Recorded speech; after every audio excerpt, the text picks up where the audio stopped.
ব্যর্থ করো।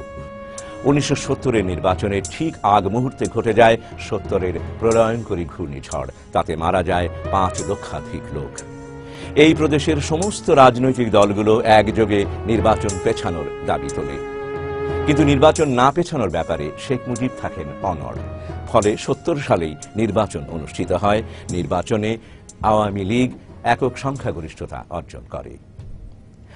যদিও শেখ মুজিবের এই অভাবনীয় সাফল্যের নেপথ্য কারণ ছিল শক্তিশালী প্রতিদ্বন্দ্বী মৌলানা ভাসানী ও আতাউর রহমান খান সহ সমস্ত বিরোধী দলের নির্বাচন বর্জন।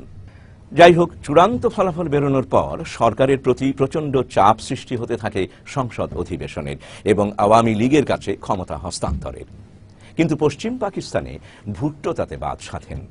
এই অচল অবস্থা নিরসনে অনুষ্ঠিত হয় শেখ মুজিব ইয়াহিয়া বৈঠক। ইয়াহিয়া রাজনৈতিক দলগুলোকে একটি গ্রহণযোগ্য শাসনতন্ত্র প্রণয়নের কথা বলেন। এই বৈঠকেই শেখ মুজিব ইয়াহিয়াকে পাকিস্তানের প্রেসিডেন্ট থাকার প্রস্তাব দেন। বিস্মিত ইয়াহিয়া প্রশ্ন করেন, তাতে আপনাদের কি লাভ?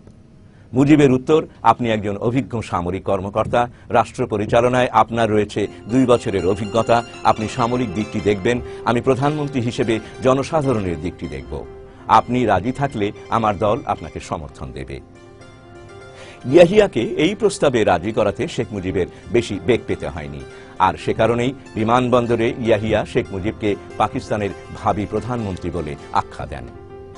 বিষয়টি ভুট্টোকে বেশ বিপাকে ফেলে দেয় এবং তাকে শঙ্কিত করে তোলে। ক্ষমতা দখলের লিপ্সায় ভুট্টো তখন শেখ মুজিবকেও ছাড়িয়ে যান। ভুট্টো দ্রুত মাঠে নেমে পড়েন। ভুট্টো যোগাযোগ করেন সামরিক জান্তাদের সাথে।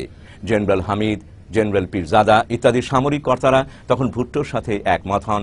স্বস্তির নিঃশ্বাস ফেলেন ভুট্টো, কারণ পাকিস্তানের শাসনতান্ত্রিক কর্তৃত্ব তখন ইয়াহিয়ার হাতে নয়, বরং ছিল এদেরই হাতে। ইয়াহিয়া ছিলেন শুধু এদের ক্রীড়নক মাত্র। পূর্ব পরিকল্পনা অনুযায়ী 18 জানুয়ারি ইয়াহিয়া পশ্চিম পাকিস্তানে ফিরেই লারকানাতে ভুট্টোর বাসভবনে যান প্লেজার ট্রিপ বা আনন্দ ভ্রমণে। উদ্দেশ্য ছিল লারকানা থেকে বুনো হাঁস শিকার। কিন্তু বিষয়টি গুরুত্বপূর্ণ হয়ে ওঠে যখন জেনারেল হামিদ, জেনারেল পীরজাদা ও মেজর জেনারেল ওমর সহ অন্যান্য সামরিক অফিসাররাও সেখানে যোগ দেন। আসলে সেটিই ছিল পাকিস্তানের পূর্বাংশের বিধিলিপি নির্ধারণের জন্য নির্দিষ্ট দিন। সেদিনই পূর্ব পাকিস্তানে আক্রমণের নীল নকশা রচিত হয়। ওই সভাতেই সিদ্ধান্ত হয় 25শে মার্চ আক্রমণ করা হবে এবং পূর্ব পাকিস্তানের দায়িত্বে থাকবেন বেলুচিস্তানের কসাই বলে পরিচিত লেফটেন্যান্ট জেনারেল টিক্কা খান। সবচেয়ে আশ্চর্যের বিষয় হল যে সেই সভার সিদ্ধান্ত শেখ মুজিব জেনে যান তারপর দিনই। মুজিবের ইনার সার্কেল এবিএস সফদার সেই সংবাদটি দিয়েছিল শেখ মুজিবকে। সামরিক জান্তার আক্রমণের খবর পেয়ে সফদারকে ডেকে শেখ মুজিব বলেন, বড়ই উদ্বেগের কথা, ক্ষমতা হস্তান্তর নিয়ে চক্রান্ত চলছে, তুমি সাহেবজাদা ইয়াকুব খানের সাথে দেখা করে আমাকে আসল খবরটা জানাও। ইনার সার্কেল সেই দিনই ইয়াকুবের সাথে যোগাযোগ করলে তিনি বলেন, টেল শেখ সাহেব not to be worried so long as I am here. If the situation changes he would be informed duly. ইয়াকুবের কথায় আশ্বস্ত হলেও দুবারই শেখ মুজিব নিশ্চিত খবর পান আক্রমণ হবে।